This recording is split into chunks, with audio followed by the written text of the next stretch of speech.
Okay, Abu Bang kembali bersama kami di studio. Satu isu yang kalau awal tadi di pembukaan secara kita bawakan sedikit dari segi statistik berapa ramai yang telah pun mendaftar untuk mendapatkan vaksinasi COVID-19. Kita bawakan lagi perbincangan itu secara lanjut di studio. Terima kasih juga selamat pagi kepada Datin Dr. Nuria Hajib yang sudi bersama kami di studio pada pagi ini. Beliau merupakan pakar perubatan awam dari Jabatan Kesihatan Kuala Lumpur dan juga Putrajaya. Terima kasih Doktor kerana sudi meluangkan masa bersama kami. Assalamualaikum Doktor. Waalaikumsalam dan terima kasih di atas jemputan ke Selamat Pagi Malaysia. Baik Doktor.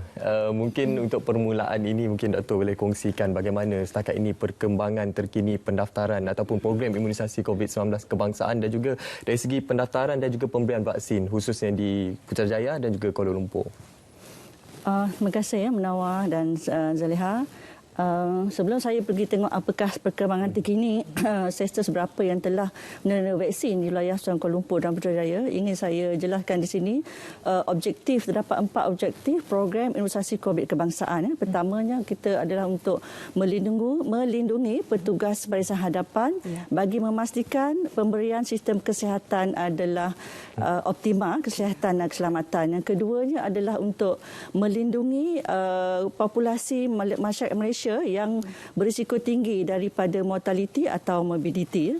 Objektif ketiga adalah untuk membentuk imuniti kelompok kepada masyarakat Malaysia. Oleh itu, maknanya sektor ekonomi boleh dibuka sepenuhnya. Dan keempat adalah kita nak memastikan dapat mengawal wabak di lokaliti berisiko mengikut zon merah, kuning dan hijau.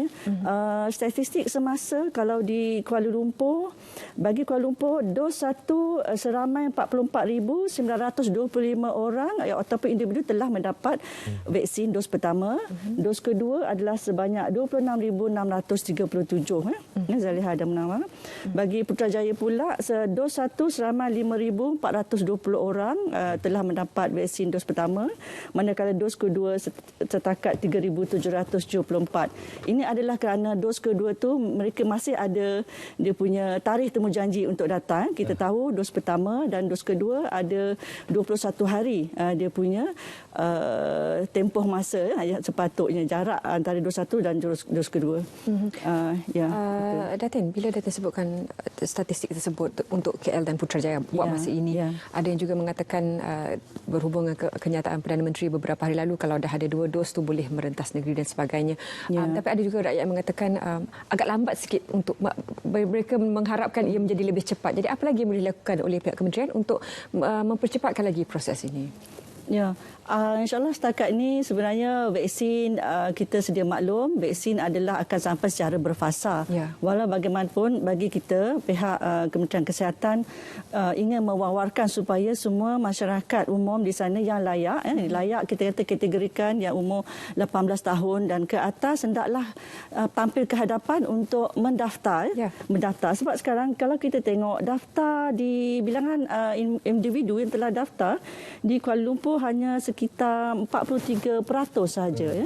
Manakala di Putrajaya dia lebih tinggi sedikit dalam 88.6%. Jadi sebenarnya kita nak masyarakat datang untuk mendaftar. Tadi di peringkat awal kita dah dengar adanya pendaftaran melalui aplikasi My Sejahtera, melalui laman sesawang www.vaksincovid.gov.my. Kita ada juga talian hotline 1-800-888-828 dan kita ada juga membuka kaunter di klinik-klinik kesihatan swasta dan kerajaan.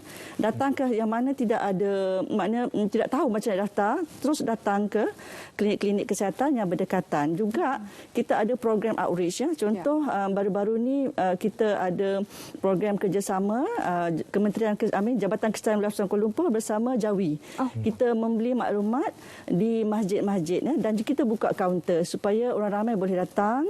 Juga agensi lain seperti Jabatan Penerangan bersama Jabatan Kesihatan Kuala Lumpur dan Putrajaya dan saya percaya lain-lain Jabatan Kesihatan negeri juga mengambil langkah yang sama untuk outreach.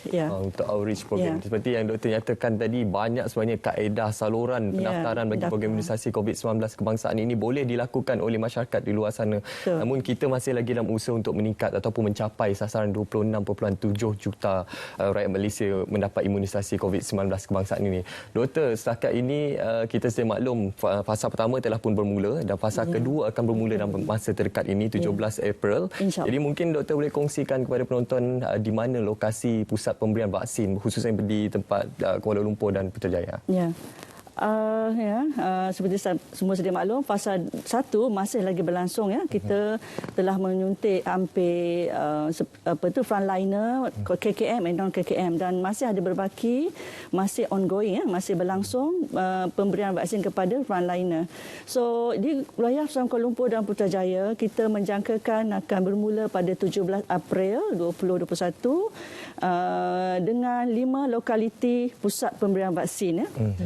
5 tu 4 di Kuala Lumpur dan 1 di Putrajaya. Yang 4 di Kuala Lumpur adalah PPV Stadium Titiwangsa, PPV Community Manjalara, PPV Community Muhibah, PPV Kompleks Sukan Desa Tasik. Manakala di Putrajaya kita ada PPV Dewan Seri Suroja. InsyaAllah semua PPV ini dalam peringkat akhir dalam persiapan yang mana Kementerian Kesihatan bersama agensi sahabat telah bersedia untuk menerima individu-individu bagi fasa 2. Dan doktor, ada juga diumumkan pada perasmian PICK lalu tentang penglibatan sukarelawan ataupun MyVac yang membolehkan dari segi logistik pemberian vaksin itu dapat dilakukan selancar mungkin dengan lebih banyak tenaga yang berada di lokasi tersebut. Setakat ini bagaimana doktor melihat MyVac ini akan dapat membantu dan bagaimana masyarakat juga digalakkan untuk sama-sama mendaftar dan menjadi sukarelawan di PPV ini? Ya. Kami sebagai consider antara agensi yang orang kata berurusan terus dengan persiapan PPV, memang kami mengalurkan sukarelawan ini dengan anggota daripada Jabatan Kesihatan, Pejabat Kesihatan Daerah. Kami perlu ada agensi yang luar. Agensi sahabat sedia ada, memang ada seperti APM APM Rela.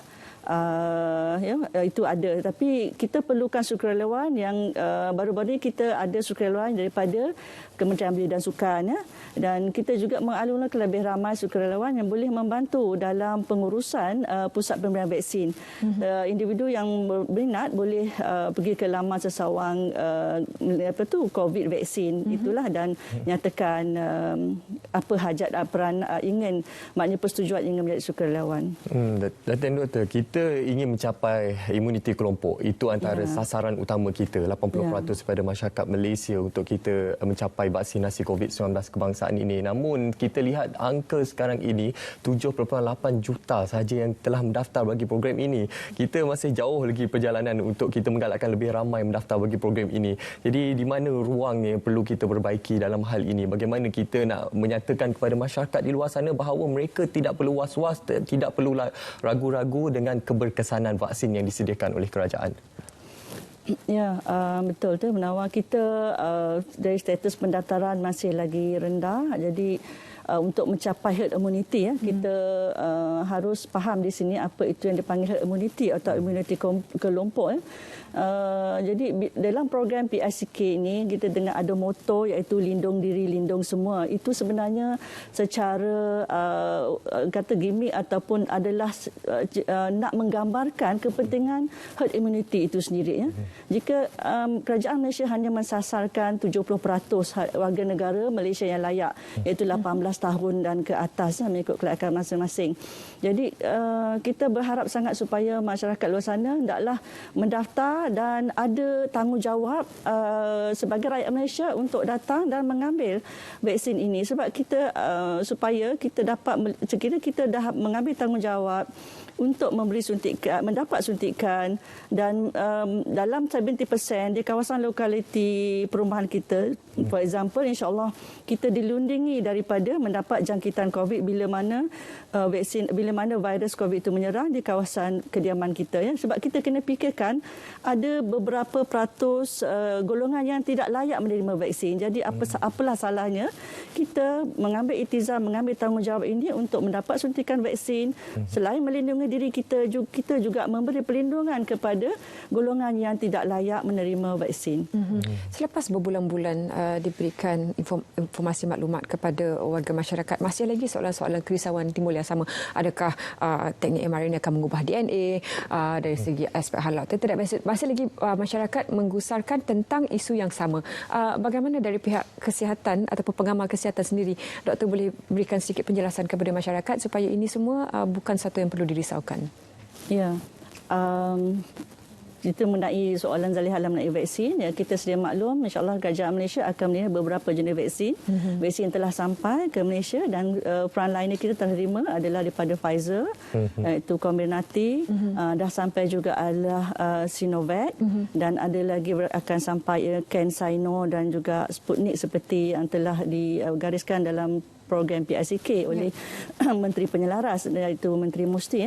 Jadi sebenarnya sebarang vaksin yang masuk ke Malaysia, tuan-tuan dan puan para pendengar masyarakat di luar sana tidak perlu risau. Sebenarnya telah ada prosedur yang ketat kenapa certain vaksin tu boleh dibawa masuk ke negara kita Malaysia, sebab kita ada satu badan on NPRA yang actually mengawal vaksin-vaksin ini selamat, efikasi dan selamat untuk digunakan atau diberikan kepada warga Malaysia. Jadi insya-Allah tidak perlu risau tentang dari segi keselamatan atau efikasi vaksin-vaksin berkenaan. Baik, Datin Doktor, sebagai konklusi perbincangan kita pada hari ini, mungkin Datin Doktor boleh berikan saranan kepada seluruh masyarakat Malaysia untuk terus mendaftar program imunisasi COVID-19 kebangsaan ini. Ya, terima kasih Menawar N. Zaliha. Saya mewakili Jabatan Kesihatan Nasional Kuala Lumpur dan Putrajaya dan juga Kementerian Kesihatan amnya ingin menyuruh semua masyarakat Malaysia yang masih belum mendaftar dan adalah layak, ayo sama-samalah tampil ke hadapan mendaftar dengan beberapa kaedah yang telah dinyatakan tadi. Sama-samalah kita lindung diri kita dan lindung semua. Imuniti kelompok bermula daripada anda. Terima kasih Datin Dr. Nuri Hajid kerana sudi bersama kami pada pagi ini. Walaupun dalam jangka masa yang dibincangkan, banyak maklumat yang penting telah dikongsikan, dan jangan lupa tanggungjawabnya kembali kepada kita selepas ini untuk memastikan kita mendapatkan pendaftaran dan juga mendapatkan vaksinasi sekiranya anda layak menerima imunisasi tersebut. Kita nak ke Kelantan.